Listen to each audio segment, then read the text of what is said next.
I think that making challenges, and if you're watching this and maybe you're curious about challenges for your own creativity, you should do that. Such a beautiful thing when that all comes together and it lets you know who you are. That totally stayed with me. The rest of the movie is very hard for me to remember. But that line stayed with me so much that I only remember other parts of the film, scattershot parts of the film, because they link up to that one line. Hello, everyone. That's better. Get some light on the subject. And I'm just going to set this right here. Welcome back to the Solmanac. Today I'm just sorting through things, and I was kind of going through all the stuff that I've got to do today. And I was like, how am I going to get a painting in? And, I've got to make this vlog. And I realized, well, wait a minute. There are people that aren't even here for the art, and maybe they want to see the process, or maybe others are here to listen to my mind. I mean, those track very well too. And I was looking at all this mountain of stuff I have to do, including going through things today. And I wanted to talk about those things that I have to do that are freaking me out today, which is, I have to get back into this art challenge. As you may or may not know, this is part of a challenge to do 30 vlogs in 30 days.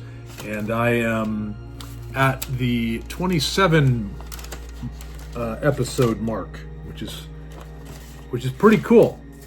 And I figured, well, wait, what I need to do is make the vlog, and some of my favorite episodes on this vlog are where I just didn't know what I was going to do, and then I just kind of came up with something.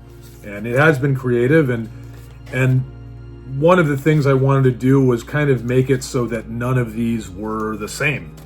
And that has yielded some cool little breakthroughs, I think. And it's just given me a new lease on the playing space in YouTube, which has been really nice. And so I figured today I wanted to get into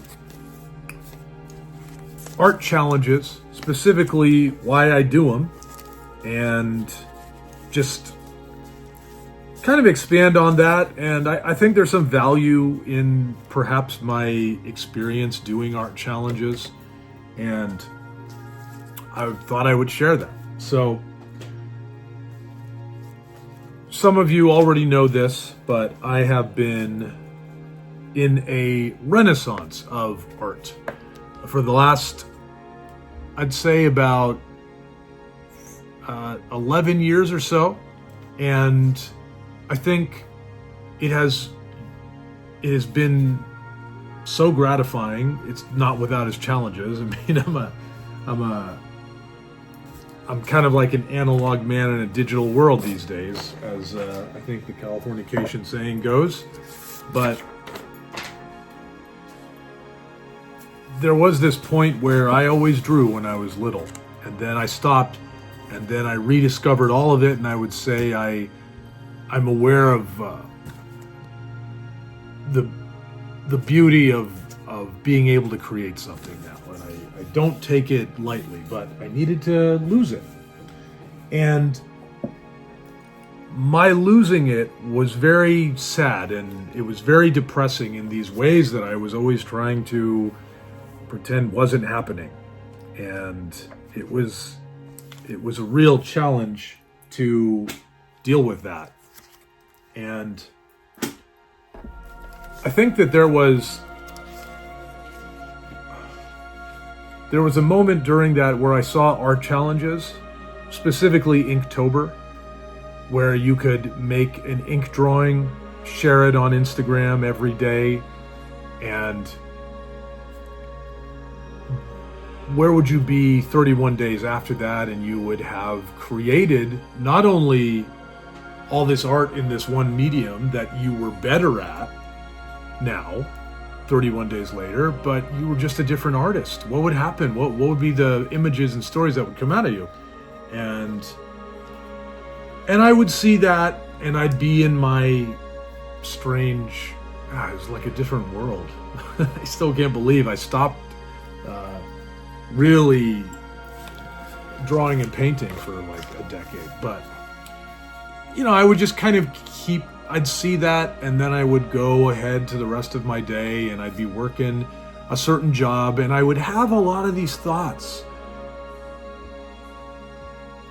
The more removed I get from this, the more I keep going back and thinking about those thoughts. Those thoughts that just had no outlet. Those thoughts that would just come and then they would just disappear, and they would be brilliant ideas or plans, and then they just go away. And I would have nothing to do with them. And I literally had nothing to do with them. So,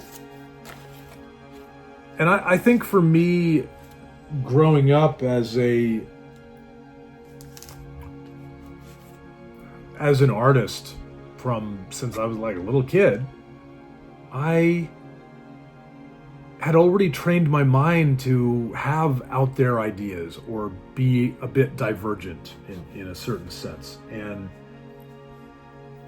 all of a sudden, when I was going, nope, I'm not doing that, I don't have time. I mean, the acting doesn't really help that.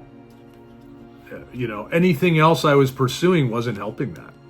And there was a part of me that had to look at the world and take in the beauty of what I saw, look at the contours, whether it was some beautiful building, maybe it was a church or a temple or a tree,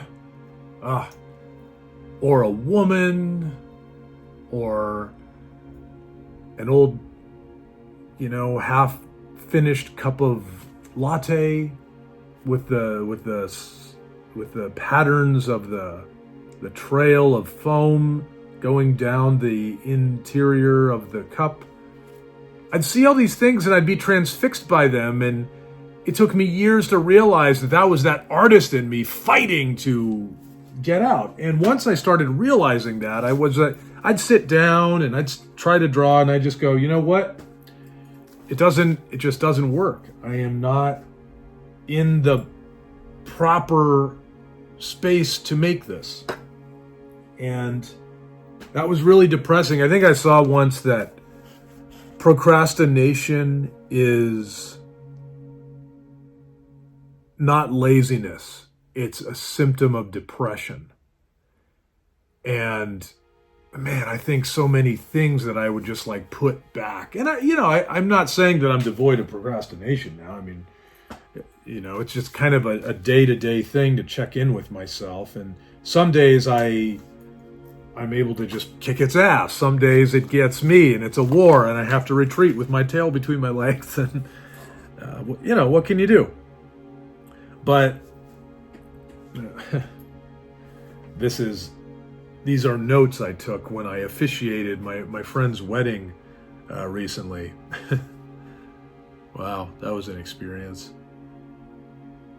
And I didn't know what it was going to be like. I was mortified. I felt like I was just going to screw up the wedding because it wasn't like another speech. When you do a speech at a wedding, it's okay because you're one of many speeches. If you can always do something that's a little strange and people just pass it off as you. But when you're officiating it, you are the ceremony. Oof. But wow, okay, I'll keep that one. But anyway, I found that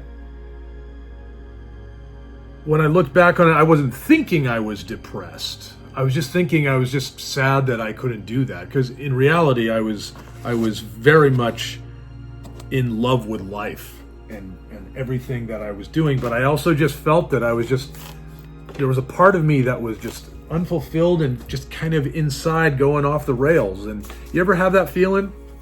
I'd love to know if you have, or, let me know what you think.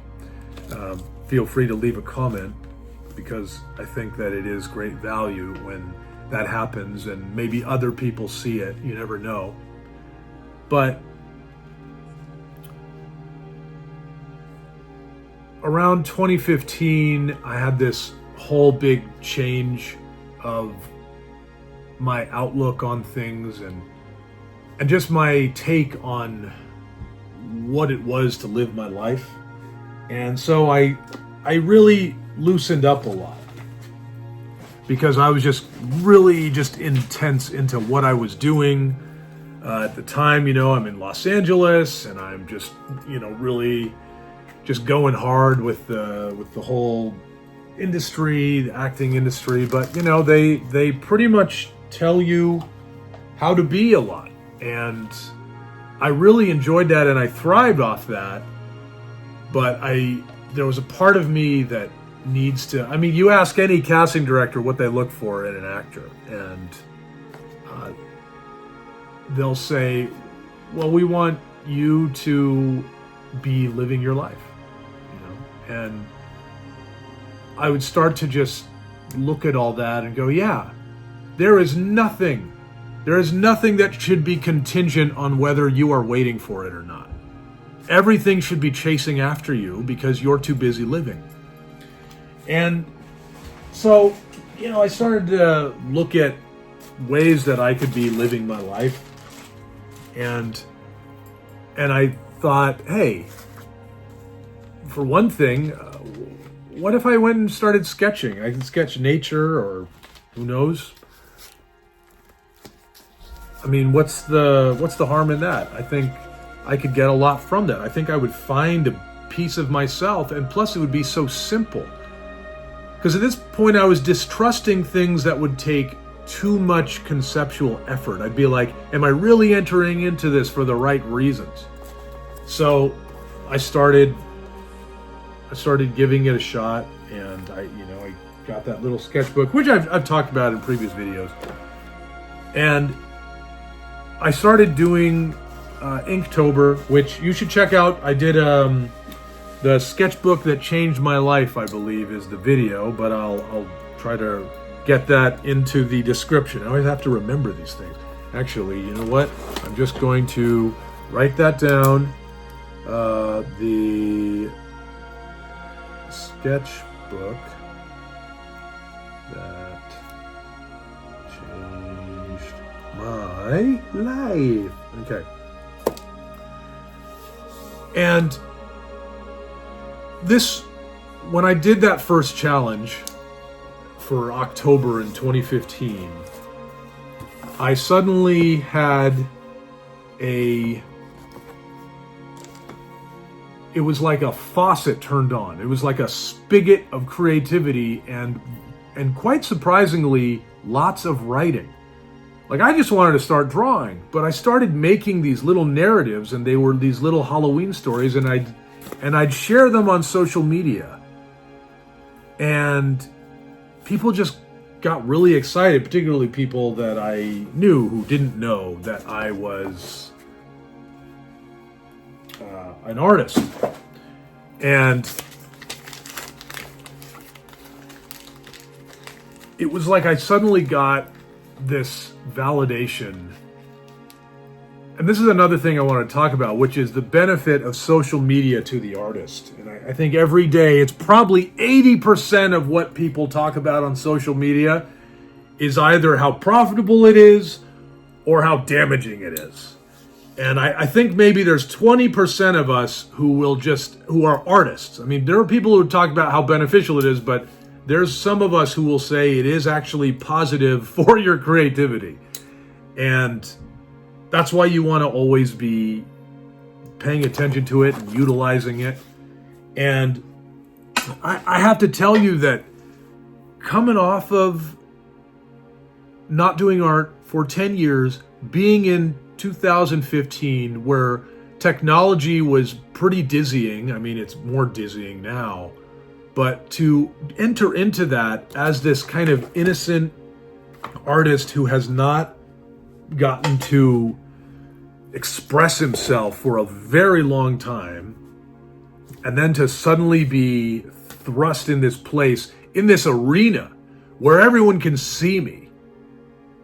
And I had just been, I loved stage, I loved playing to a crowd, and I couldn't just sit in a room and just think my way back into art. I couldn't just draw and go, oh, this, because I was always multidisciplinary.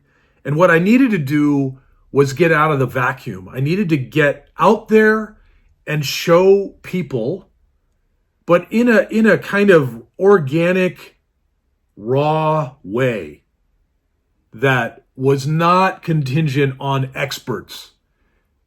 You show me an expert in art and I'm going to go, oh, I love their technique, but I don't want to listen to them in art. I've just never been that way. Same reason I don't like to go to museums. I like to get in there and create. Half the time I go into these museums and I'm just like, that is, you know what's impressive to me? You made a career out of that kind of little weird sculpture. And then I go, why the F am I here? And so I do love, classical things. I love classical art. I love classical literature, of course. But it just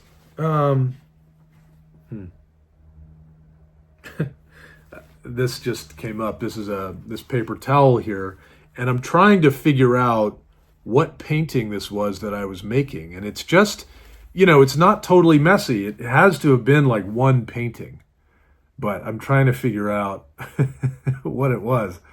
That's interesting. I have no idea. And I think it was somewhat recent, but crazy. Maybe I'll keep it just to mess with myself.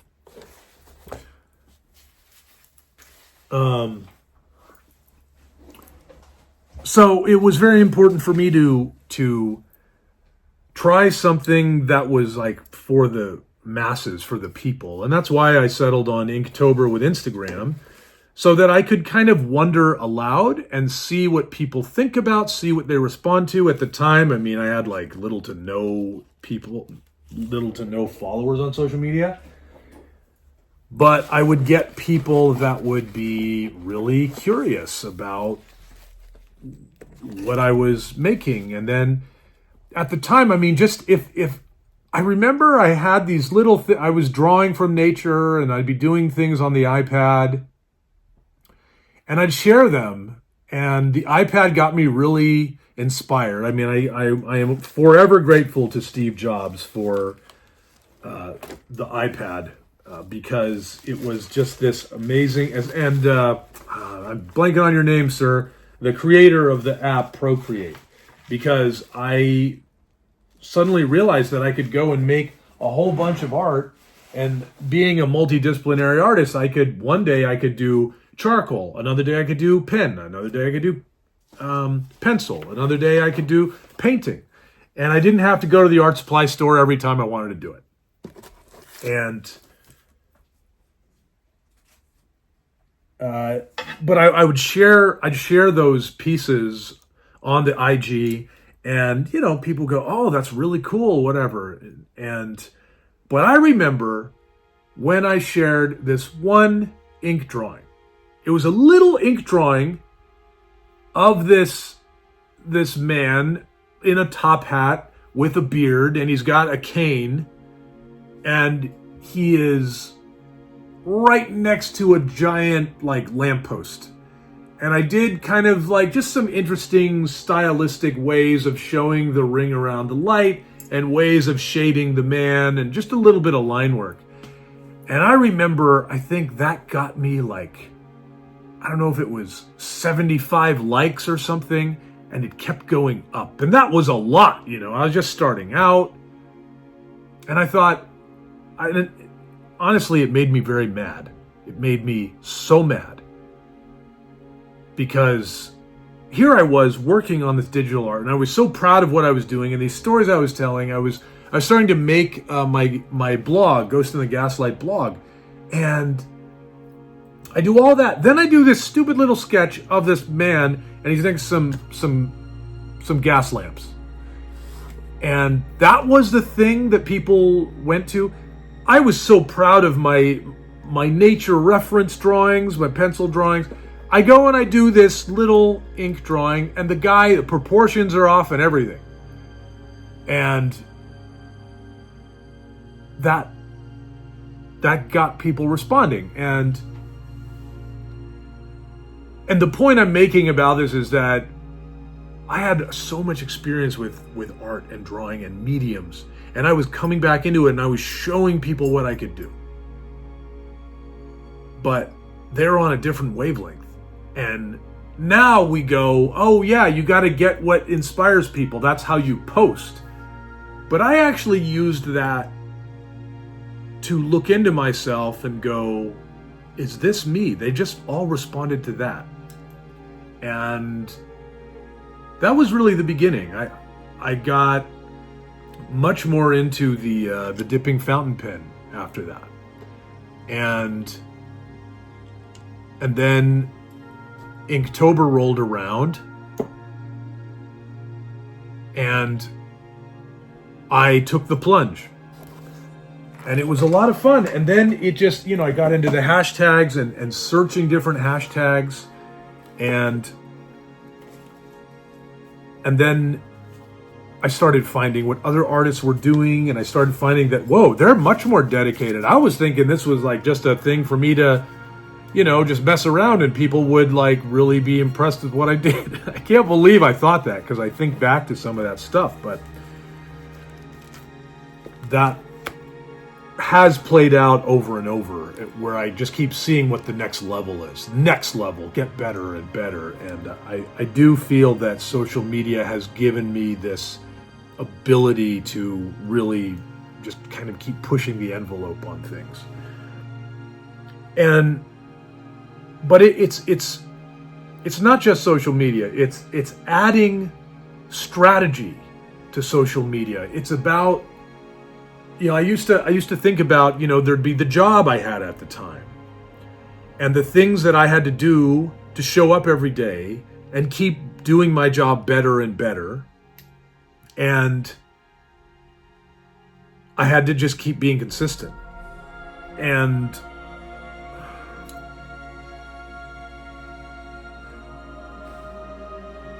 historically, what always happens to us is that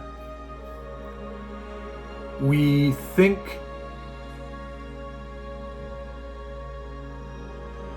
it can be a lot of other things like talent and expertise, when really it's about being consistent. And that's what the challenge is about. The consistency is the meat of it, and at the very end is the accomplishment. Enjoy the journey. If you can just have fun enjoying the journey, you're there. And here I am about 11 years later, and I have done so many different kinds of challenges, and I keep on tweaking them now, because there was a point where I just got so, like, another Inktober would come along and I'm like, I don't know if I should do this one. I didn't really get to enjoy October last time. So why don't I just sit this one out? Well, September 28th, September 29th, September 30th. Oh God, okay, I'm just gonna do one little sketch. I'm just gonna have a little fun. And I would just rediscover the joy of it. And I would just post it. And then people just get all excited, and I'm excited, and I actually feel like my October is being used. The wonderful forces of magic that pervade the ethers all through October get ignited. And there's just going to be some beautiful creative stuff happening. And it would just be year after year. And then I would just start doing, well, maybe I won't do Inktober, I'll do Drawloween, because with Drawloween, then I can do colors, and it doesn't have to be ink or pen or painting. It can be all kinds of stuff. And then I did Mermay and February, and all of these have, I think, built into them a trial by fire and a dark night of the soul and a thrilling climax. And I think if you do any kind of if you do any kind of art challenge or creativity challenge or productivity challenge, you're going to go through all of that. It's like your own odyssey. And by the end, you learn something. I remember in 2018, I did my first mermaid, which was 31 mermaids, and I was going to use it for watercolors to get better at watercolor. And I did the next year, and I did the next year. And when I got to 2021, I'd come into possession of a whole bunch of gouache paint. And I thought, let me make a mermaid. I want to really put my all into a mermaid and use gouache. And I want her to debut on the 1st of Mermay. And I don't even remember if that happened. I think it did. But it was a bigger piece for me. I mean, it was like, I don't know, 14 by 20 or something like that, which isn't very big, but it was big considering I was doing little sketchbook things all the time.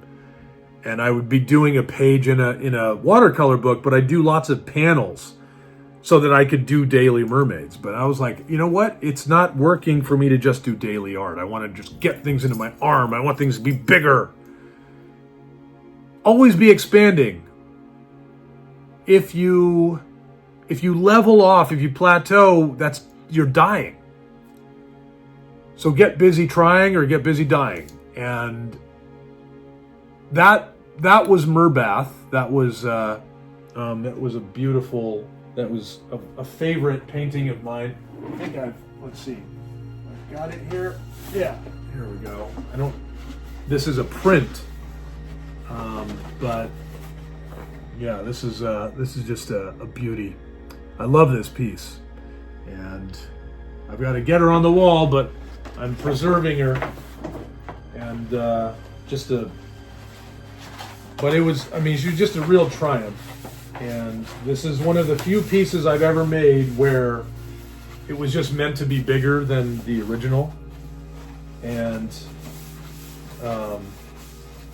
one of my, if not my best-selling piece. But the interesting thing with this challenge was I only made about 5 mermaids. And they were all just dynamic. Matter of fact, I compare all my mermaids to to those 5. I mean, they were. It was just wonderful to play with a new medium, and the art challenge did that. Now, I had done 3 months of mermaid to the point where,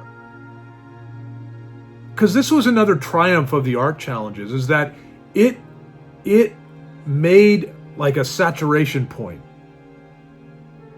Have you know that term? Some of you know that term. I guess when you have like a cup of water and you add a single piece of sugar to it, and you keep adding a single piece of sugar to it, you're going to get to a point where I think it's when it's like 50% of the water has sugar in it. The whole water has become pure sugar. But it's contingent on one single sugar crystal going in there, boom, and that's the saturation point.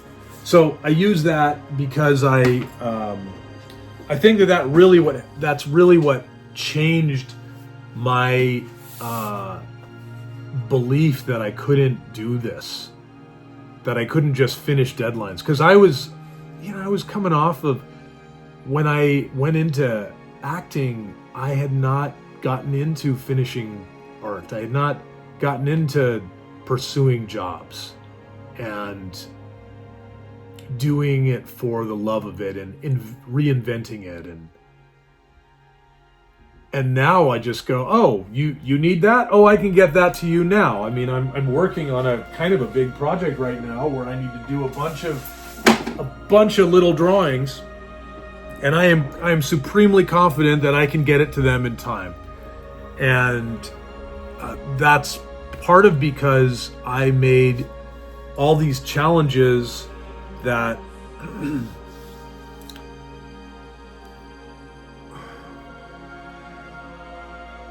that really put me through something.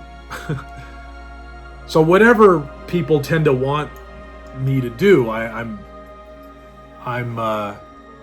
it's a nice feeling. I'm pretty confident that I can get it to them at an agreed upon date, and it's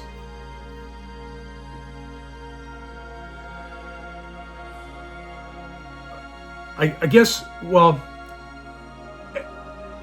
I think that really is the secret to, well, I talk about it in my book, which is right here, Rediscover Your Creativity. Tools, techniques, and little philosophies to help you rekindle the art spark. There, shameless plug. I'll talk about this another time, but I'll put a link if you want to check this out. It's a good little book. The reason I bring it up, the title is Rediscover Your Creativity. That's what I feel I'm uniquely qualified to talk about, because I had gone, what happened? I used to do this art, and now I don't. And I clawed my way back into it. And I would say the number one thing that I did, there were, a lot of mindset types of things, but I think that it was a lot to do with making my deadlines with real immersive month-long challenges. Much like I'm doing with this art vlog. Once I do this has really helped to remove the specter of hulking, bulky intimidation that it takes to make YouTube videos, I mean, here I am just going, oh, well, I got to make another one. Let's talk.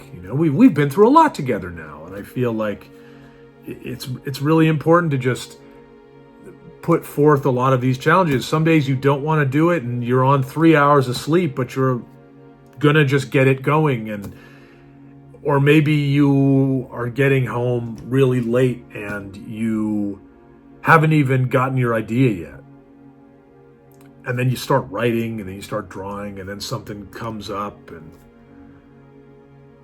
it's brutal, but it should be brutal. Just doing this has been a really intense experience, but at the end of the day, I have to do this, and I can't constantly be thinking about what other people say is how you do something, because that didn't work for me. Maybe it didn't work for you, and that's okay. We just gotta, stick together. But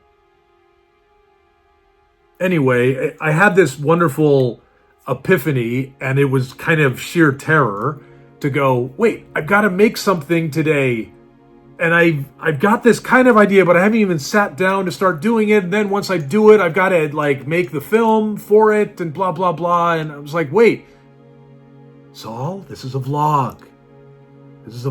Now go and share this. Share what you're feeling here. Share why you do this. And the why is because of the inevitable win when you make up your mind to go and do something, and some days you got nothing, but you do it anyway. And then all of a sudden, out of nowhere, it reveals itself. It reveals not only that you found something, but it gives you another layer of why you did this in the first place that you could never in a million years have come to from day one of it. That's why it's so special. That's why it is so important for you to make a challenge and stick to it. And I think of the end of a movie that no one saw in, I think it was the mid-90s, and it was called Angus. And it's about this kid who's got a weight problem. And I think it was the last movie with George C. Scott in it. And his grandpa, Angus, is a kid in high school. He's struggling with high school and social life and everything. And his grandpa is saying, you've got to take your moment. You've got to recognize your moment. You got to take it. I only saw this once. I think that's what he says. Long story short, at the end of the movie, of course, Angus has his triumphant moment, and he proves he's a force to be reckoned with to the rest of the high school and all that. And I think he even gets attention from the girl. And in the meantime, he's gone through all kinds of adversity, including his beloved grandfather, George C. Scott, in there, has passed away. And at the very end, he's thinking about what has happened and the triumph he's had, and he turns away, and his narration says, and then I thought of Grandpa, and I heard him say, nice going finding your moment. And then I heard him say, now have another one. That totally stayed with me. The rest of the movie is very hard for me to remember. But that line stayed with me so much that I only remember other parts of the film, scattershot parts of the film, because they link up to that one line. And I really started looking at where can I have my moment? Where can I have my next moment? So many of us are thinking we've got to build up to a thing. But yeah, you got to build up to the next stepping stone. That's the moment. And then after that is the next one and the next one. And it's this never-ending cycle, and that's what's so beautiful about life. And I think that making challenges, and if you're watching this and maybe you're curious about challenges for your own creativity, you should do that. And it is such a beautiful thing when that all comes together, and it lets you know who you are. I'm an artist. I'm a ghost storyteller. I like to find beautiful things, bring them into the world. Or I like to take in messaging that I get, let it churn around inside me and offer up a story that is the way I communicate, and it somehow makes sense of the world, and maybe it gives you a sense of escape for a few moments, or maybe it stays with you and haunts you, like some little dinky line in a dinky movie, 20 years ago, almost 30 years ago, did. The staying power. And at the end of the day, we're brimming with creativity, and it's so important to explore that, because every day that I don't put something into the world, it's very sad when I think about it. What could I have done for the world today? Even if it was making someone a meal, cooking someone a meal. It's always important to just tap your reserves.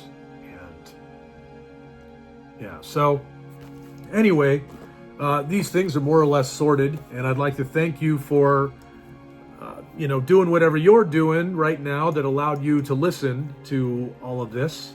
I think it's good value, but our challenges are really important, and find yourself something to believe in if you haven't already, but make it happen. And there's more to come. Let's create stuff. I'm ready. Are you ready? Let me know in the comments if you're ready. Honestly though, I am having a lot of fun doing this. It is a absolutely fulfilling art project, this Ghost in the Gaslight art project.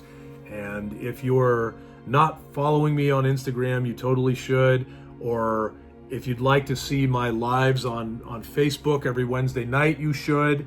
And if you are not subscribed to my Inbox of Curiosities mailbox, you absolutely should do that.